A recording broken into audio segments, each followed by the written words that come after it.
Hi all, welcome to our channel DevSpot. இந்த வீடியோல நம்ம HTML ல இருக்க header tag பத்தி பார்க்க போறோம். வாங்க பார்க்கலாம்.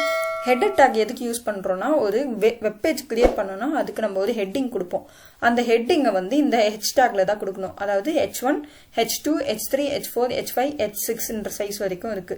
நம்பர் இன்க்ரீஸ் ஆக ஆக அந்த கண்டென்ட்டோட சைஸ் டிக்ரீஸ் ஆகிட்டே வரும். h1 னா பெருசா இருக்கும், h2, h3 அப்படியே h6 வரைக்கும் டிக்ரீஸ் ஆகிட்டே வரும்.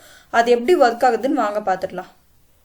VS Code ஓபன் பண்ணிக்கோங்க. அதுல HTML ஃபைல் ஒன்னு கிரியேட் பண்ணி அதுல ஃபர்ஸ்ட் நம்ம ஒரு பேசிக் ஸ்ட்ரக்சரை கொண்டு வந்துடலாம். அதுக்கு என்ன ஷார்ட்கட்னா எக்ஸ்க்ளமேட்டரி கொடுத்து என்டர் கொடுத்தோம்னா HTML ஓட பேசிக் ஸ்ட்ரக்சர் கிடைச்சிடும். ஸோ இந்த பாடி டேக்குள்ள தான் நம்ம கண்டென்ட் எல்லாமே கொடுக்கணும். நம்மளோட வெப் பேஜ்ல என்னென்னலாம் டிஸ்பிளே ஆகணுமோ அதெல்லாம் இந்த பாடி டேக்குள்ள தான் கொடுக்கணும். இப்போ h1 டேக் யூஸ் பண்ணலாம். ஹெட்டர்னு நான் கொடுக்குறேன். Ctrl S கொடுத்துட்டு browserல பார்த்தோம்னா ரன் ஆயிடுச்சு. ஹெட்டர் டேக் நம்மளுக்கு கிடைச்சிச்சு. இப்போ இது வந்து h1 டேக் குள்ள கொடுத்தனா இந்த சைஸ் வரும். இதுவே நம்ம மற்ற டேக் h2, h3, h6 வரைக்கும் கொடுக்கும்போது என்ன வருதுன்னு பார்ப்போம்.